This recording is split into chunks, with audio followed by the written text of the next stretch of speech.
Hello friends. आज हम लोग सामान्य विज्ञान के टॉप 10,000 मल्टीपल चॉइस प्रश्नों के सीरीज के इस दूसरे पार्ट में नेक्स्ट टॉप 50 क्वेश्चंस को डिटेल से पढ़ने वाले हैं।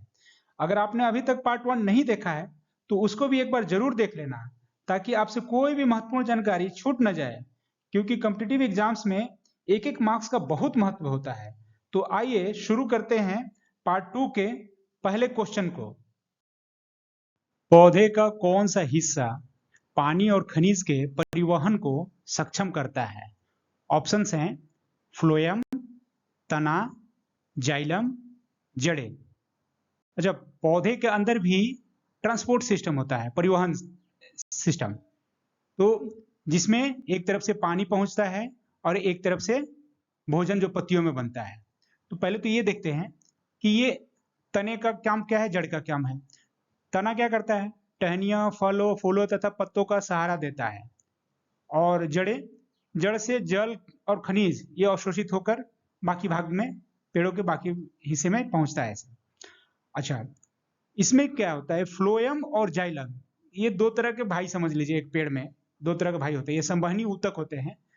तो फ्लोएम बोलता है कि मैं पत्तियों में खाना बनाऊंगा सूर्य के रोशनी में, प्रकाश संश्लेषण के थ्रू। तो ये पत्तियों में जो खाना बनेगा तो खाली पत्तियों को तो नहीं मिलेगा, तना में जाएगा, जड़ों तक जाएगा, हर जगह जाएगा। और लेकिन खाना बनाने के लिए बोलता है कि हमको पानी, खनिज ये सब भी चाहिए धूप के अलावा। तो ये फ्लोएम जो भाई है, दूसरे भाई जाइलम को बोलता है कि तुम जड़ से खनिज लेके आओ, पानी लेके आओ और हमको दो। तो ये जब जड़ से खनिज जल जाता है, खाना जब बनता है यहाँ भोजन पौधे का, तो उससे फिर वापस ये फ्लोएम द्वारा अन्य भागों में पहुंचता है। तो फ्लोएम का काम क्या हो गया, ये पत्तियों में बनने वाला जो खाना है वो हर जगह पहुंचाना। और जाइलम का काम हो गया जड़ से जल खनिज लेके अन्य भागों में पहुंचाना।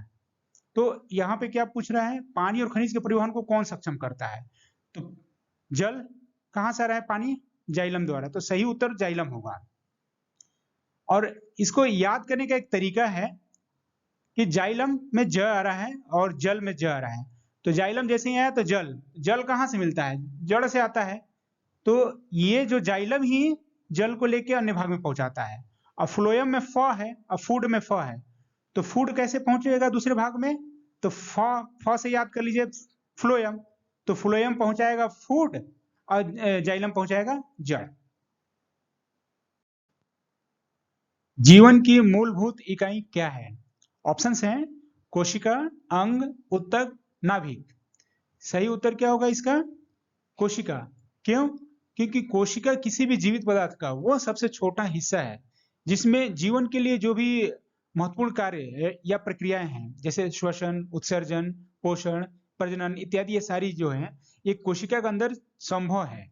इसी वजह से कोशिका को मूलभूत इकाई, फंडामेंटल यूनिट या बेसिक यूनिट कहते हैं। बाकी ऑप्शंस के बारे में देखते हैं। अंग, अंग किससे बनता है? ऊतकों के समूह से बनता है। और ऊतक किससे बनता है? ऊतक अल्टीमेटली कोशिका के समूह से बनता है, ये बिल्कुल याद रखना है। और नाभिक क्या होता है? नाभिक किसी भी कोशिका का एक महत्वपूर्ण हिस्सा होता है जहां पे आनुवंशिक सूचनाएं यानी डीएनए से संबंधित जो है सूचनाएं रहती हैं, जिसपे ये डिसाइड होता है कि ये किस जीव का या प्लांट का कोशिका है। और जानकारी है कोशिका से संबंधित। कोशिका की खोज रॉबर्ट हुक ने 1665 में किया था। और जीवित कोशिकाओं की खोज, दोनों में अंतर देखो। सिर्फ कोशिका की खोज होगा तो रॉबर्ट हुक होगा, और जीवित कोशिकाओं का लिवेन हॉक ने 1674 में किया था। इसके बारे में और डिटेल से हम लोग पढ़ेंगे कोशिका के बारे में जब हम लोग टॉपिक का स्टडी करेंगे। स्कर्वी रोग इस विटामिन की न्यूनता कमी से होता है। कमी से। ऑप्शन है ए, B12, डी और सी। तो बहुत आसान सवाल है, सबको पता ही होगा। इसका सही उत्तर है सी।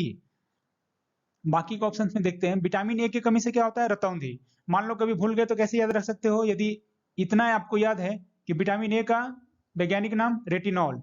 रेटिनॉल में ये क्या आ रहा है? रेटिना। रेटिना कहाँ होता है? आंख में। तो आंखों से संबंधित बीमारी क्या क्या है? तो एक रतौंधी है जो कि विटामिन से संबंधित होती है।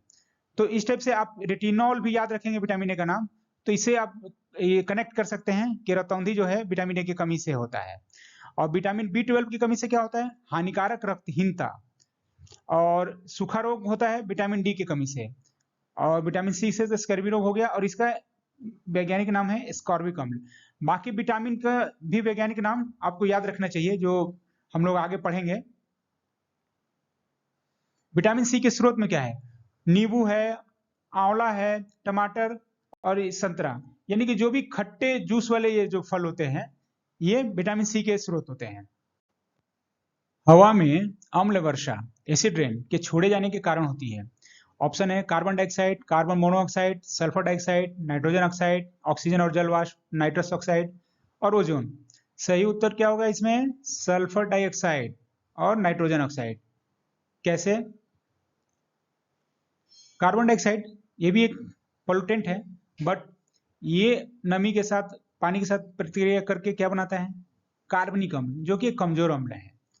लेकिन सल्फर डाइऑक्साइड और नाइट्रोजन ऑक्साइड, ये दोनों जो है हवा और पानी के साथ प्रक्रिया करके सल्फ्यूरिक एसिड और कार्बनिक ये नाइट्रिक अम्ल बनाते हैं। ये दोनों जो है बहुत ही स्ट्रॉन्ग अम्ल हैं, और इन्हीं दोनों की वजह से जो है अम्ल वर्षा होता है।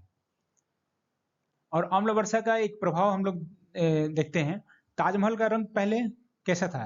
सफेद, क्योंकि मार्बल यूज हुआ है, संगमरमर।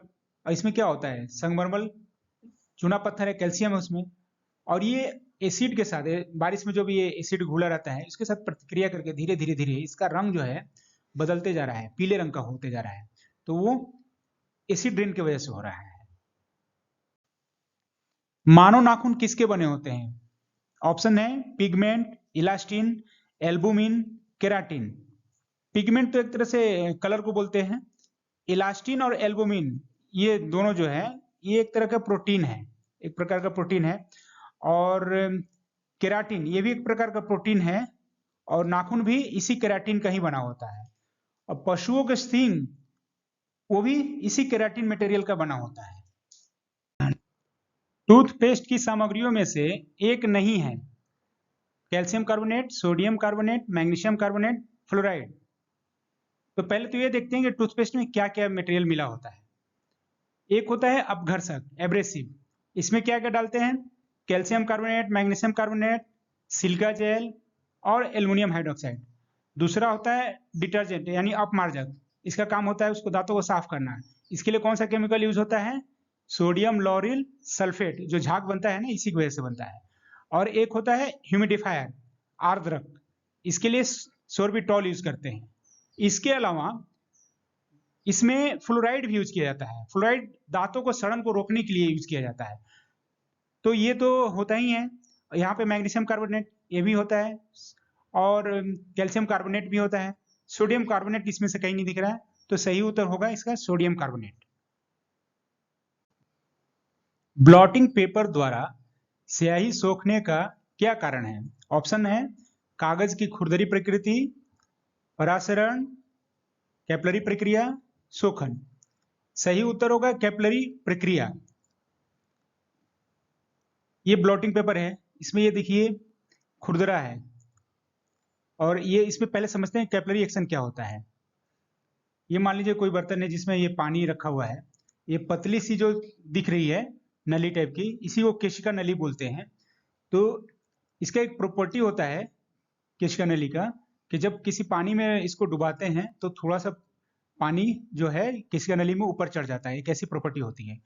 उसी टाइप से जब ये ब्लॉटिंग पेपर स्याही सोखने के लिए यूज किया जाता है, तो इसमें छोटे छोटे छिद्र होते हैं, और जो छोटे छोटे छिद्र होते हैं वो केशिका नली की तरह कार्य करते हैं। तो जब स्याही इन पे पड़ता है तो उस छिद्र में ये स्याही घुस जाता है, जैसे ये अपियर होता है कि ये पूरा एब्जॉर्ब कर लिया, सोख लिया। इसी वजह से ब्लॉटिंग पेपर का स्याही सोखने के लिए यूज करते हैं।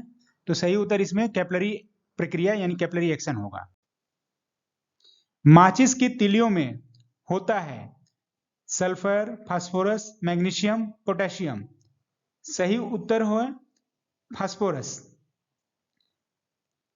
इसको कैसे याद रख सकते हैं? मैक्सिमम को तो ये याद ही हुआ, बहुत आसान सवाल है भी। यदि मान लो कभी कंफ्यूजन हो रहा है कि मैग्नीशियम होगा कि फास्फोरस होगा, तो इसको ऐसे समझ सकते हैं याद रखने के लिए। माचिस का काम क्या है? आग लगाना। आग को अंग्रेजी में क्या बोलते हैं? फायर। फायर मतलब फा से, तो फा से क्या होगा? फास्फोरस। तो ऐसे बड़ी आसानी से याद रख सकते हैं यदि कभी भूल गए तो। अच्छा, इससे जुड़ी जानकारी है, माचिस की तिल्ली की सतह में लाल फास्फोरस होता है और माचिस की तिल्ली के ऊपर पोटेशियम क्लोरेट होता है। ये प्रश्न कई बार पूछ सकता है कि सफेद होता है कि लाल होता है, तो ये लाल फास्फोरस होता है। और एक केमिकल और रहता है पोटेशियम क्लोरेट। दर्पण के सामने खड़े एक व्यक्ति को अपना प्रतिबिंब अपने से बड़ा लगता है। इसका तात्पर्य है कि दर्पण का प्रकार है अवतल, समतल, उत्तल या सिलिंड्रिकल। सही उत्तर है अवतल।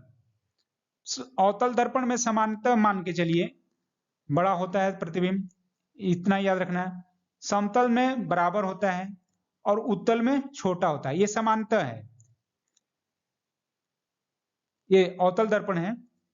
ये देखिए समानता इसीलिए यूज किया गया है कि ये वस्तु जब इसके फोकल पॉइंट और पोल पॉइंट के बीच में होगा तो ही ये इसका प्रतिबिंब जो है बड़ा होगा, अदरवाइज अन्य जगह पे अलग अलग बनता है इसका। तो यहाँ पे यदि कोई ये वस्तु रखा है तो इसका देखिए इस टाइप से इमेज जो बनता है ये बड़ा हो गया, तो ये बड़ा बनता है तो अवतल दर्पण होता है। सूर्य को देखने के लिए किस यंत्र का प्रयोग किया जाता है? ऑप्शन है स्ट्रोबोस्कोप, टेलीस्कोप, हेलियोस्कोप, सन मीटर। सही उत्तर होगा सी, क्योंकि स्ट्रोबोस्कोप का किस लिए यूज करते हैं?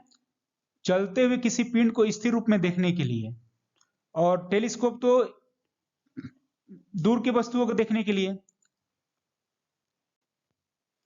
सूर्य की ऊर्जा किस माध्यम से उत्पन्न होती है? परमाणु संलयन यानी न्यूक्लियर फ्यूजन, सौर ऊर्जा, सोलर पावर, थर्मल पावर, ऊष्मा ऊर्जा, गुरुत्वाकर्षण ऊर्जा। सही उत्तर होगा न्यूक्लियर फ्यूजन। तो ये तो बहुत आसान हो जाता है क्योंकि इसमें दूसरा एक और ऑप्शन होता है न्यूक्लियर फ्यूजन, वो नहीं दिया है। वो यदि देता तो कई बार कंफ्यूजन होता है कि संलयन होगा कि विखंडन होगा, परमाणु संलयन कि परमाणु विखंडन।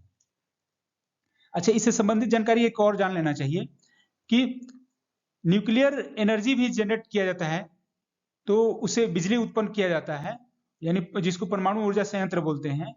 उसमें परमाणु विखंडन न्यूक्लियर फ्यूजन का उपयोग करते हैं। वो नियंत्रित तरीके से किया जाता है, लेकिन उसमें जो प्रिंसिपल होता है न्यूक्लियर फ्यूजन का होता है। ब्लीचिंग पाउडर या विरंजन चूर्ण का सर्वाधिक सक्रिय घटक है? ऑप्शन है iodine, calcium hypochloride, nitric acid, ammonium sulphate. सही उत्तर क्या होगा इसमें? कैल्शियम हाइपोक्लोराइड, CaOCl बोलते हैं। और यह जो है चूने का क्लोराइड है और देखने में चूने की तरह सफेद होता है। कई बार कलर भी पूछ सकता है, हालांकि ये बहुत लोगों को मालूम ही हुआ व्हाइट कलर का होता है। तो ये है, और इसका उपयोग होता है पीने के जल के शुद्धिकरण में और क्लोरोफॉर्म तथा क्लोरीन गैस बनाने में। अब यहाँ से ब्लीचिंग पाउडर से अन्य सवाल भी बन जाता है कि क्लोरोफॉर्म में किस केमिकल का यूज किया जाता है। एक ऑप्शन उसमें से ब्लीचिंग पाउडर दे देगा, तो आसानी से आप टिक कर लीजिए। क्लोरीन गैस बनाने में किस केमिकल का यूज किया जाता है? यदि उनमें से एक ब्लीचिंग पाउडर है तो आप आराम से टिक कर सकते हैं इसको। पैरासीटामोल नामक दवा है दर्दनाशक, दर्द के लिए तो होता है ये। ज्वरनाशक, एंटीपायरेटिक। जनरली हम लोग जानते हैं कि ये एंटीपायरेटिक मतलब ज्वरनाशक बुखार उतारने के लिए होता है, बट ये दर्द के लिए भी होता है। तो दर्दनाशक एवं ज्वरनाशक, analgesic and antipyretic, non steroidal anti inflammatory औषधि। तो सही उत्तर है सी, क्योंकि दर्द के लिए भी होता है और बुखार उतारने के लिए भी होता है। इसमें केमिकल क्या होता है, कई बार ये भी पूछ सकता है। तो ये केमिकल फॉर्मूला यदि नहीं याद रखें, ये नाम याद रख लें, एसिटामिनोफेन। ये पैरासीटामोल का केमिकल नेम है। एक वयस्क मानव का पूरा पाचन तंत्र यानी मुंह से गुदा तक डैश मीटर लंबा होता है। कई बार इस टाइप का भी प्रश्न पूछता है, तो ये आसान सवाल है, यदि एक बार भी आप देख लिए तो याद रहना चाहिए। सही उत्तर होगा 9 मीटर। वयस्कों में छोटी आंत की औसत लंबाई लगभग 6 मीटर होती है। निम्नलिखित में से कौन सा अंगूर में पाया जाने वाला मुख्य कार्बनिक अम्ल है? ऑप्शन है amino acid, tartaric acid, glycolic acid या सक्सिनिक एसिड। सही उत्तर होगा टार्टरिक एसिड। ये एसिड से संबंधित प्रश्न बहुत बनते हैं, तो ये मैंने एक लिस्ट दे रखा है, इसको तो आपको याद करना पड़ेगा। इसमें मैं एक बार बताता हूँ इसको। ऑक्जेलिक एसिड जो है हरी पत्तीदार सब्जियों में होता है।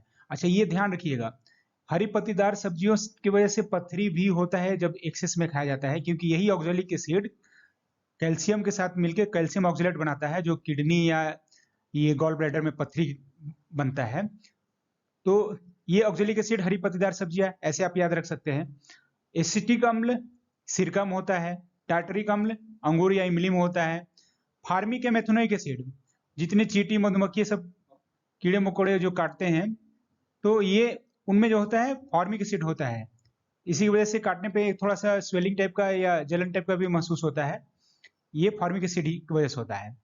केला सेब में मेलेइक एसिड होता है।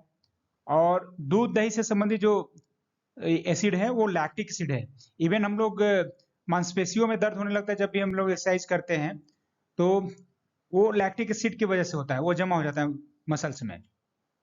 और नींबू संतरा टमाटर में साइट्रिक एसिड होता है। अच्छा, ये अभी एक बार इससे ये संबंधित और पढ़ लेते हैं। इसमें विटामिन कौन सा होता है? Vitamin C. और एसिड कौन सा होता है? साइट्रिक।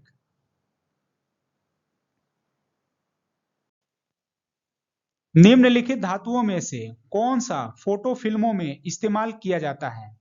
ऑप्शन है मैग्नीशियम, रजत, पारा, प्लेटिनम।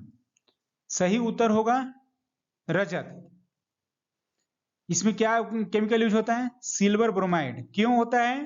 क्योंकि ये प्रकाश के प्रति बहुत ही सेंसिटिव होता है, इसलिए।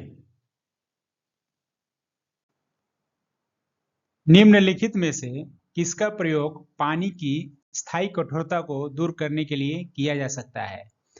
Sodium carbonate, sodium bicarbonate, chlorine, alum. सही उत्तर होगा सोडियम कार्बोनेट। सोडियम कार्बोनेट को वॉशिंग सोडा या सोडा ऐश भी बोलते हैं। अच्छा, स्थायी कठोरता में होता क्या क्या है? तो कैल्शियम मैग्नीशियम के सल्फेट, क्लोराइड और नाइट्रेट, ये बिल्कुल याद रखना है। सल्फेट, क्लोराइड और नाइट्रेट के कारण होता है कैल्शियम और मैग्नीशियम का। और इसको दूर कैसे कर सकते हैं? तो स्थायी कठोर जल में कैल्शियम और मैग्नीशियम सल्फेट, क्लोराइड और नाइट्रेट हो गया। दूर करने के लिए जब इसमें वॉशिंग सोडा या सोडा एस यानी कि सोडियम कार्बोनेट मिलाते हैं, तो इसका कैल्शियम और मैग्नीशियम का जो सल्फेट है, ये कार्बोनेट के साथ मिलके कैल्शियम कार्बोनेट और मैग्नीशियम कार्बोनेट बना लेता है। और पहले ये जो सल्फेट वगैरह है, ये घुलनशील होता है, मिला रहता है, इसलिए उसको अलग नहीं कर पाते हैं। और लेकिन ये जब कैल्शियम और मैग्नीशियम कार्बोनेट बन जाता है, तो ये अघुलनशील होता है, यानी उसमें सस्पेंडेड जैसा हो जाएगा। तो उसको फिल्टर से फिल्ट्रेशन जब करेंगे तो आराम से वो निकल जाएगा, ये अशुद्धियां। और जो जल बचेगा वो मीठा जल यानी सॉफ्ट जल बचेगा हम लोग। इसी तरह से स्थायी कठोरता में, अस्थायी कठोरता में क्या आता है? कैल्शियम और मैग्नीशियम कार्बोनेट और बाइकार्बोनेट के कारण। इसको दूर करने का तरीका क्या है? उबालकर या चूना मिलाकर। अच्छा, इसमें बिल्कुल इसको फिर से बता रहा हूं, कैल्शियम और मैग्नीशियम का ये कार्बोनेट और बाइकार्बोनेट रहेगा, तो ये जाके अस्थायी होगा।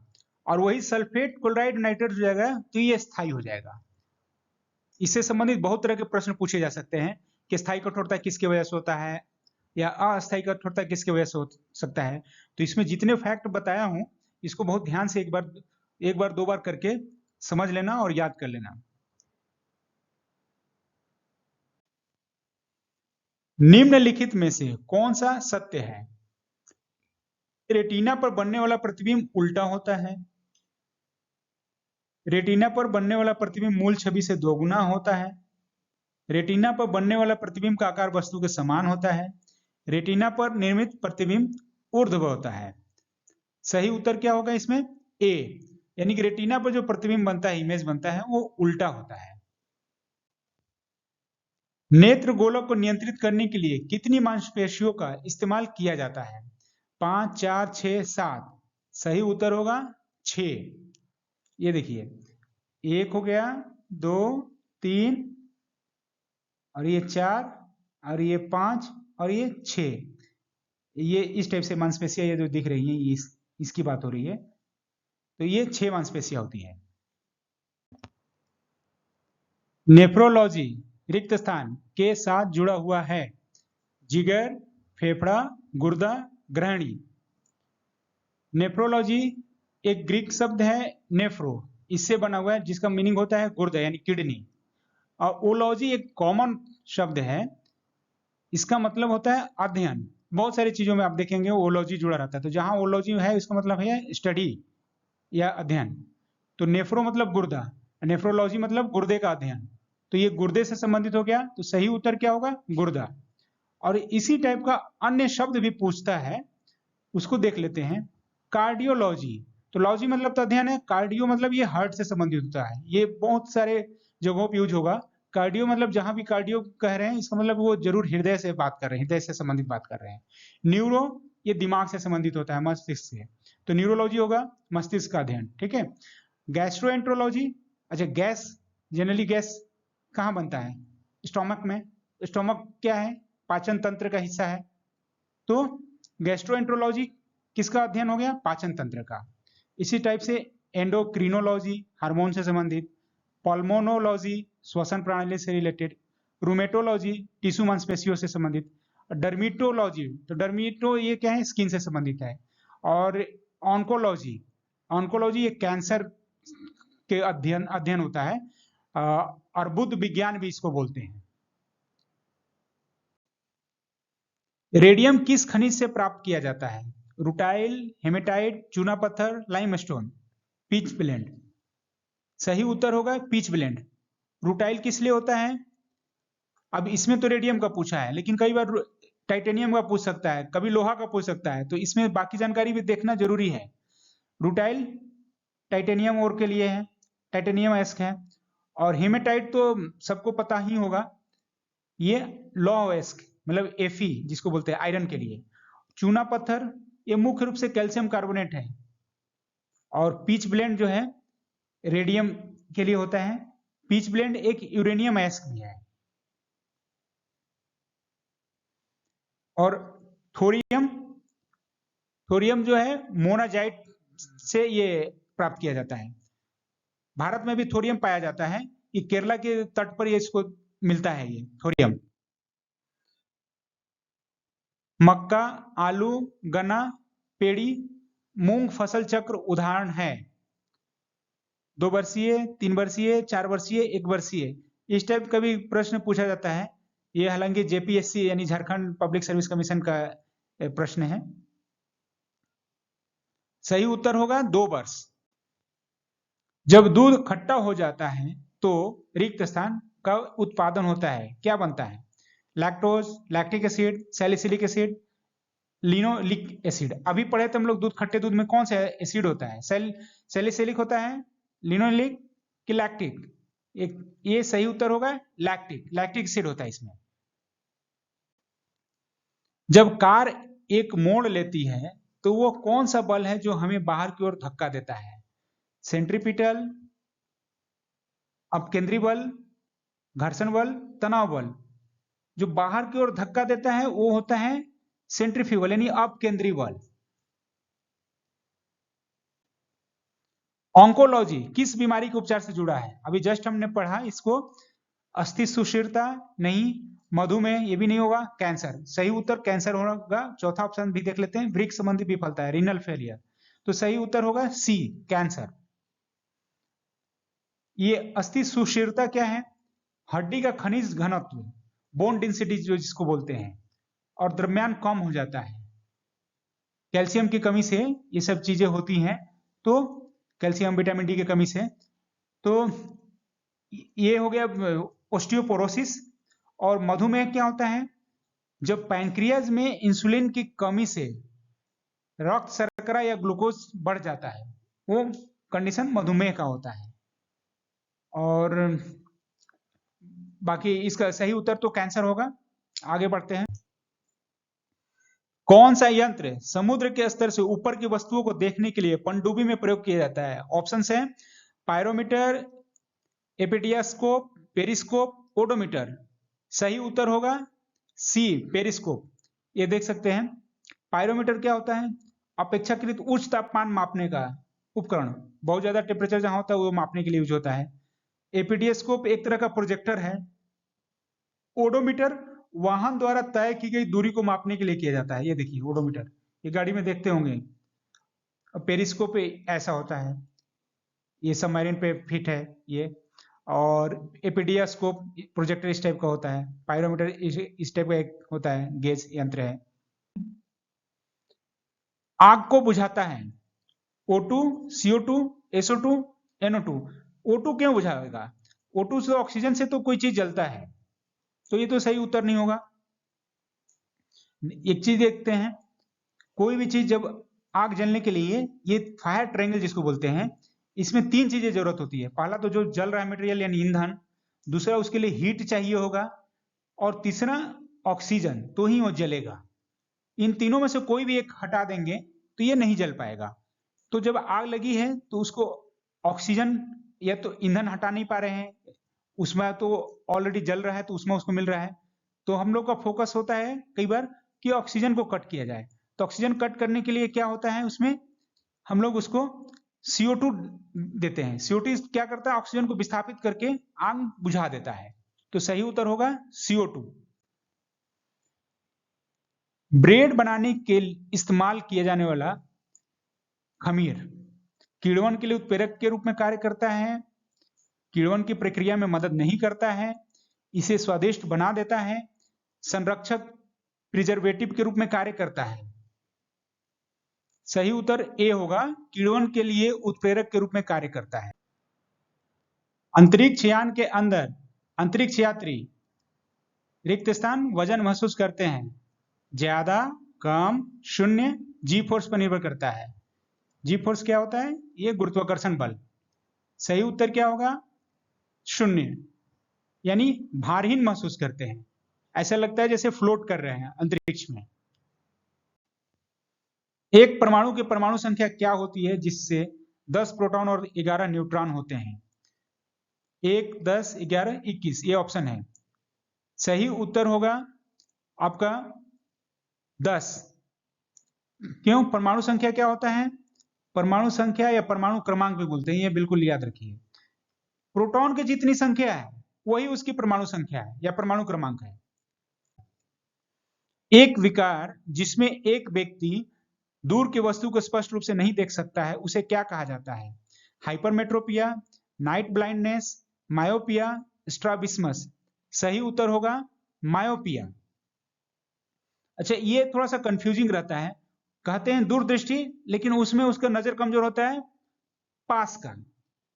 तो इसको जस्ट ऐसे ही याद रखना है कि दूरदृष्टि जैसे ही बोला तो समझ लेना कि नजदीक का नहीं देख पाएगा, और निकट दृष्टि यदि बोलता है तो समझ लेना कि दूर की चीजें नहीं देख पाएगा।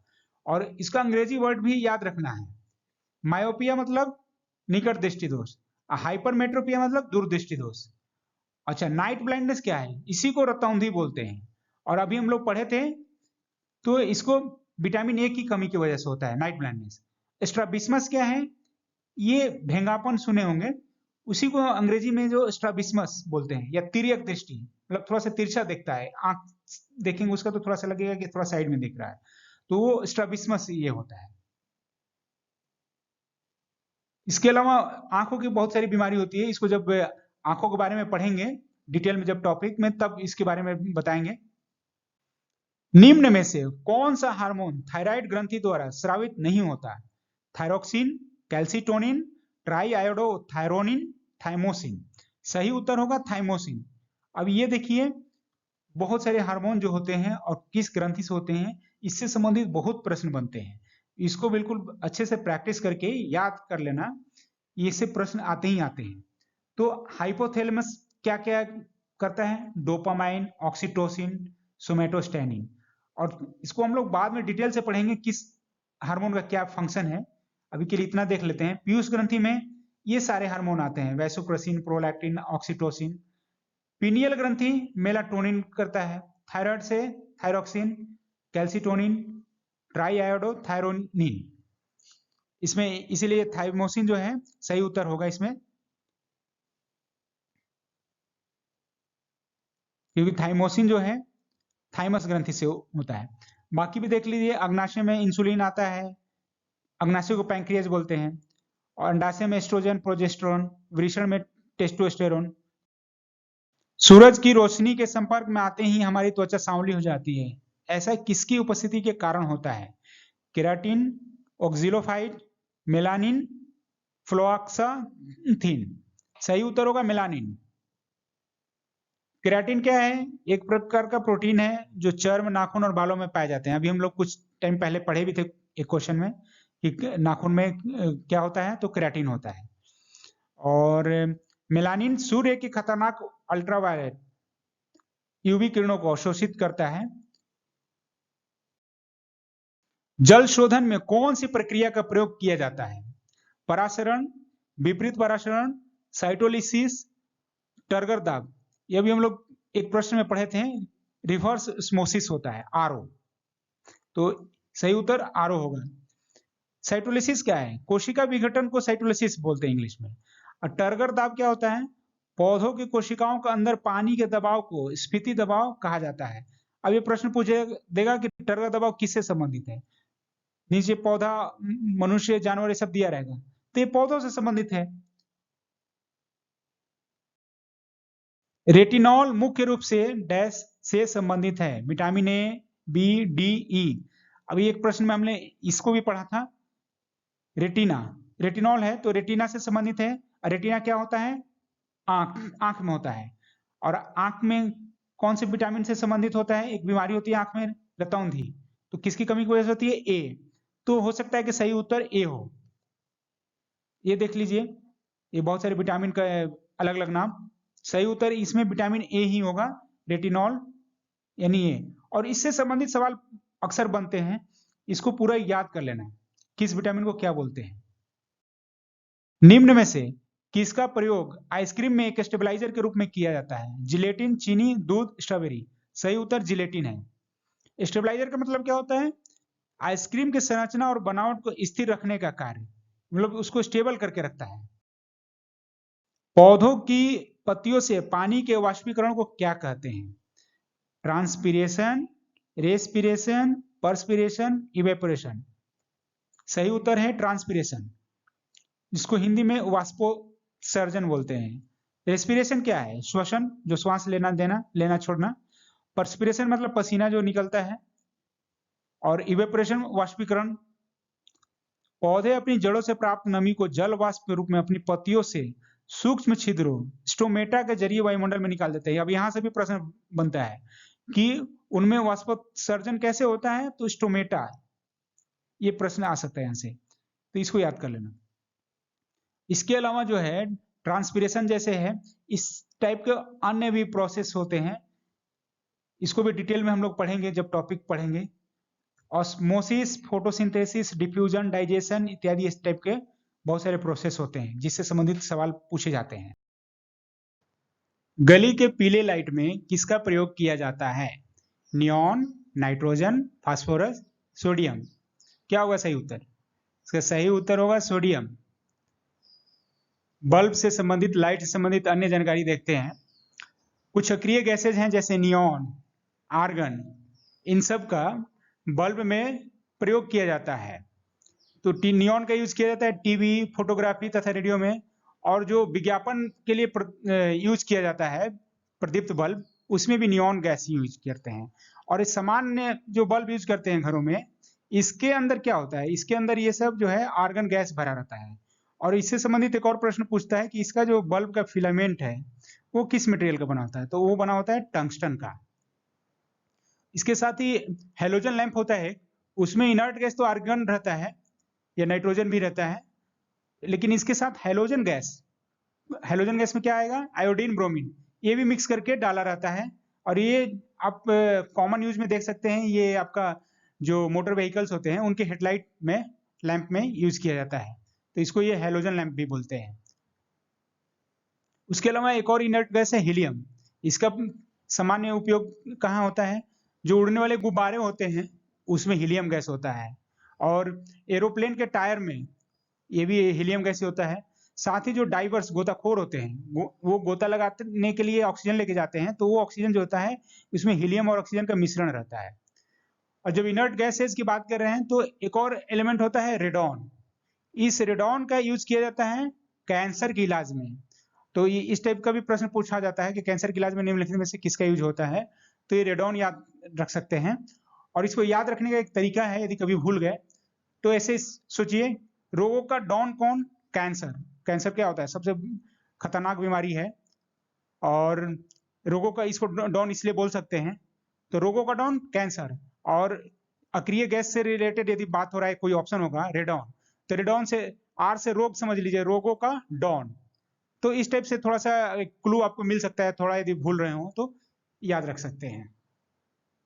शरीर में कैल्शियम ऑक्जेलेट की बहुत ज्यादा मात्रा डैश का कारण बनती है। एक प्रश्न में हम लोग डिस्कस किए थे ऑक्जेलेट, तो पथरी का कारण बनता है। ब्रोंकाइटिस, ये तो श्वास की बीमारी होती है। मधुमेह, ये भी नहीं है, सही उत्तर पथरी है। मेनिंजाइटिस भी नहीं है, तो सही उत्तर पथरी होता है। और ऑक्जेलिक एसिड, ऑक्जेलेट बनता है किसकी वजह से ज्यादातर? तो ये हरी पत्तेदार सब्जियों की वजह से होता है, क्योंकि उसमें ऑक्जेलिक एसिड होता है।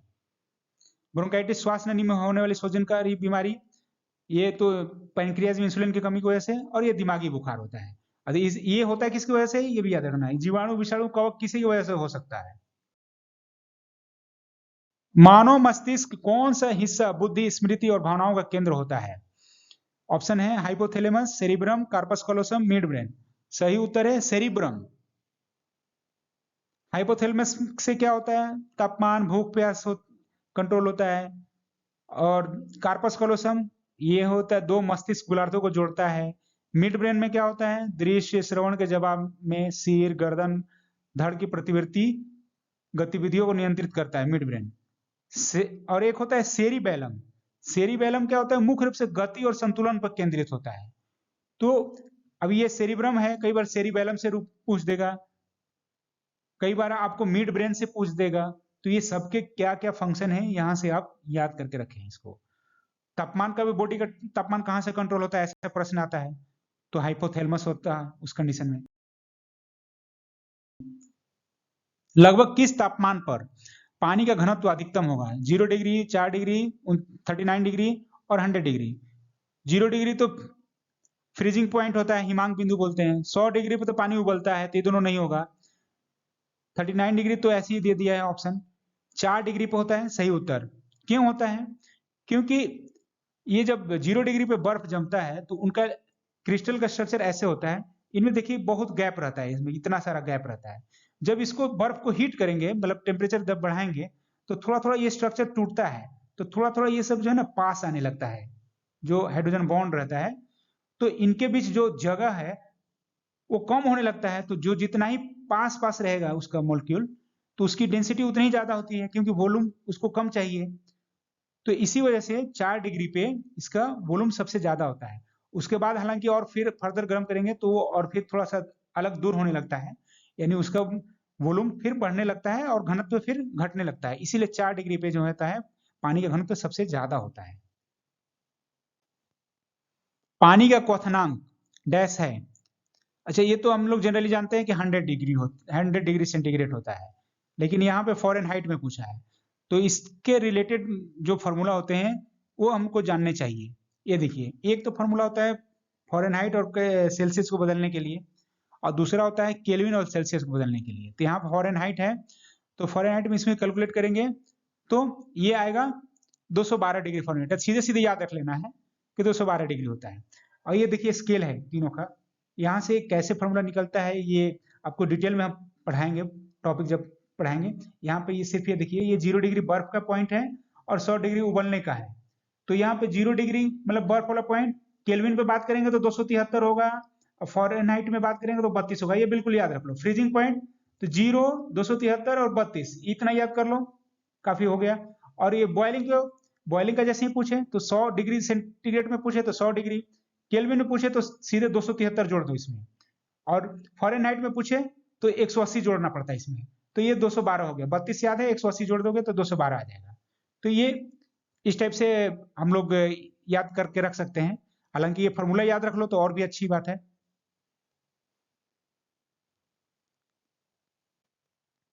एक क्रेडिट कार्ड को स्वाइप करना डैश के सिद्धांत पर आधारित है?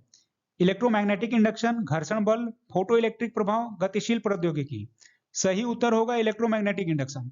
ये इस टाइप से आपका स्वाइप मशीन होता है, ये बगल में यहाँ पे स्वाइप करते हैं, और ये जो होता है एक मैग्नेटिक स्ट्रिप होता है। ये जब इसमें जब स्वाइप करते हैं तो मैग्नेटिक फ्लक्स में चेंज होता है, और एक फैराडे का लॉ है कि जब फ्लक्स चेंज होता है तो इसमें एक करंट उत्पन्न होता है, जिसकी वजह से वो डिकोड हो जाता है कि किसका कार्ड है क्या है। तो इसी प्रिंसिपल पे ये काम करता है। और घर्षण बल तो कुछ नहीं है, गतिज ऊर्जा को तापीय ऊर्जा में परिवर्तन होता है इसके थ्रू। फोटो इलेक्ट्रिक प्रभाव से क्या होता है, जितना सोलर पैनल देखते हैं, सोलर एनर्जी, वो इसी प्रभाव पर काम करते हैं। अब यहाँ से भी आपका एक जानकारी मिला, इससे भी आपको प्रश्न बन सकता है। तो फोटो इलेक्ट्रिक प्रभाव मतलब, फोटो मतलब क्या होता है, फोटो मतलब लाइट होता है, ठीक है। और जैसे लाइट पड़ता है तो इसमें करंट पैदा होता है, तो ये इस पे प्रिंसिपल काम करता है। और गतिशील प्रौद्योगिकी ये इससे संबंधित नहीं है, डायनामिक टेक्नोलॉजी इसको बोलते हैं। निम्नलिखित में से किस धातु को चाकू से काटा जा सकता है? अच्छा, धातु को चाकू से भी काट सकते हैं, ये भी सही उत्तर होगा लिथियम। ये है लिथियम। अच्छा, ये जो पीरियोडिक टेबल में होता है, लिथियम, सोडियम और ये पोटेशियम, इन तीनों को काट सकते हैं। और लेकिन जैसे जैसे नीचे बढ़ते जाएंगे तो वो थोड़ा ज्यादा नरम होते जाएगा, यानी सॉफ्ट हो जाएगा और आसानी से कटते जाएगा, ठीक है। उसका रीजन ये है कि उसका आकार बढ़ते जाता है, और संयोजी इलेक्ट्रॉन और नाभिक के बीच आकर्षण बल कम हो जाता है। इसकी वजह से उनका जो धात्विक मेटालिक बॉन्ड जो होता है वो बहुत कमजोर होते जाता है, जिससे आसानी से उसको हम लोग काट सकते हैं चाकू से। कुष्ठ रोग, लिप्रोसिस जिसको बोलते हैं, को डैश नाम से भी जाना जाता है। एंजाइना, हैंसेन रोग, गौचर रोग, हाजकिन रोग। सही उत्तर है हैंसेन डिजीज। एंजाइना क्या होता है, ये दिल का दर्द होता है, ठीक है, दिल के धमनियों में कम रक्त पहुंचने से होता है। ये भी यहां से भी प्रश्न पूछ सकता है। और गौचर रोग क्या होता है, ये एक तरह का आनुवंशिक एंजाइम की कमी है। हॉजकिन रोग, हॉजकिन रोग में क्या होता है, यहां से भी प्रश्न बनता है, लिम्फ नोड्स बढ़ जाते हैं इसमें। हैंसेन या कुष्ठ रोग ये किसकी वजह से होता है, ये बैक्टीरिया की वजह से होता है, माइकोबैक्टीरियम लेप्री, ये याद रख लेना। इस टाइप से भी प्रश्न पूछ सकता है, घुमा फिरा कर प्रश्न पूछता है, इसलिए इतनी सारी जानकारी आपको दी गई है। जितनी जानकारी दी गई है यदि याद रख लोगे तो शायद ही आपका स्टैटिक पार्ट का कोई प्रश्न एग्जाम में आप छोड़ोगे। और यह नसों, त्वचा, आंखों, नाक की परत को प्रभावित करता है। कॉन्टैक्ट लेंस सामान्य रूप से किससे बनते हैं? Teflon, hydrogel, nylon, mica. सही उत्तर है हाइड्रोजेल। ये जो है ना, ये कॉन्टैक्ट लेंस है, हाइड्रोजेल का बना हुआ। मानव शरीर में सबसे छोटी हड्डी कौन सी है? ऑप्शंस हैं टिबिया, ट्रेपेजियम, स्टेपिज, जांग की हड्डी। ये भी सवाल अक्सर पूछा जाता है। इसका सही उत्तर है स्टेपिज। स्टेपिज कान में पाया जाता है। ट्रिबिया देखो, ट्रिबिया का फीमर के बाद दूसरी सबसे बड़ी हड्डी है। सबसे बड़ी हड्डी तो मैक्सिमम को मालूम है कि जांग की हड्डी होती है, तो कई बार ये भी प्रश्न पूछ देता है कि दूसरी सबसे बड़ी हड्डी कौन सी है, तो टीबिया होता है। ट्रेपेजियम ये हाथ में होता है, जो अंगूठे के जस्ट नीचे होता है। और स्टेपिज मध्य कान में होती है। और जांग की हड्डी ये सबसे बड़ी हड्डी होती है। निम्नलिखित में से किन कार्यकलापों में भारतीय दूर संवेदन IRS उपग्रहों का प्रयोग किया जाता है?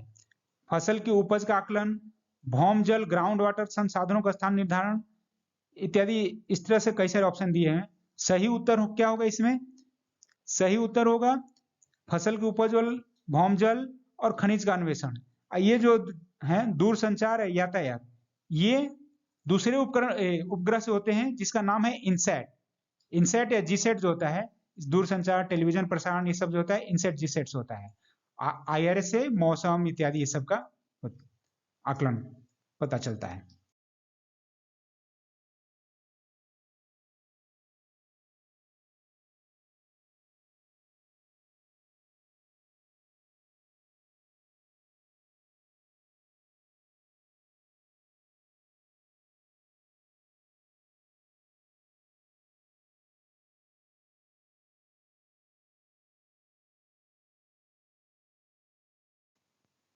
भारत सरकार कृषि में नीम आलेपित यूरिया, नीम कोटेड यूरिया के उपयोग को क्यों प्रोत्साहित करती है? ऑप्शंस बहुत सारे दिए हुए हैं। इसमें सही उत्तर होगा क्योंकि नीम लेप जो होता है मृदा में यूरिया के घुलने के दर को धीमा कर देता है। इसी वजह से यूरिया का फॉर्मूला पूछ सकता है, तो इसको भी याद रख सकते हैं, CH4N2O। इसमें नाइट्रोजन, ध्यान रखना, नाइट्रोजन होता है। डिजिटल भुगतान के संदर्भ में निम्नलिखित कथनों पर विचार कीजिए। भीम ऐप उपयोग करने वाले के लिए ऐप यूपीआई सक्षम बैंक खाते से किसी को धन का हस्तांतरण करना संभव बनाता है। ठीक, जहां एक चिप पिन डेबिट कार्ड में प्रमाणीकरण के 4 घटक होते हैं, भीम ऐप में प्रमाणीकरण के सिर्फ 2 घटक होते हैं। उपयुक्त कथन में से कौन सा से सही है? सही उत्तर होगा केवल एक, क्योंकि चिप पिन इसमें जो होता है, इसमें प्रमाणीकरण के लिए 3 घटक होते हैं, मोबाइल नंबर का, अब बैंक खाता का भी करता है वेरिफिकेशन, और यूपीआई पिन का भी होता है। तो सही उत्तर सिर्फ 1 नंबर होगा ये। तो साथियों, सामान्य विज्ञान टॉप 10,000 MCQ सीरीज का यह पार्ट यही कंप्लीट होता है। अब आपके नॉलेज टेस्ट के लिए स्क्रीन पर कुछ प्रश्न दिख रहे होंगे।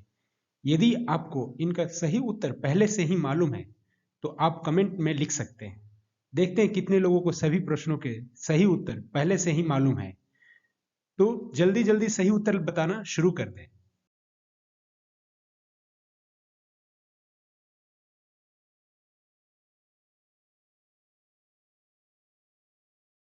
Thanks for watching this video. साथियों, यदि कंटेंट आपको उपयोगी लगा हो तो चैनल सब्सक्राइब करके बेल आइकन प्रेस करके रख लें, ताकि आने वाली हर एक वीडियो से आप अपने ज्ञान का दायरा बढ़ाते हुए एक दिन अपने लक्ष्य को हासिल कर सके। आप हमें YouTube के अलावा Facebook, इंस्टा पर भी फॉलो कर सकते हैं।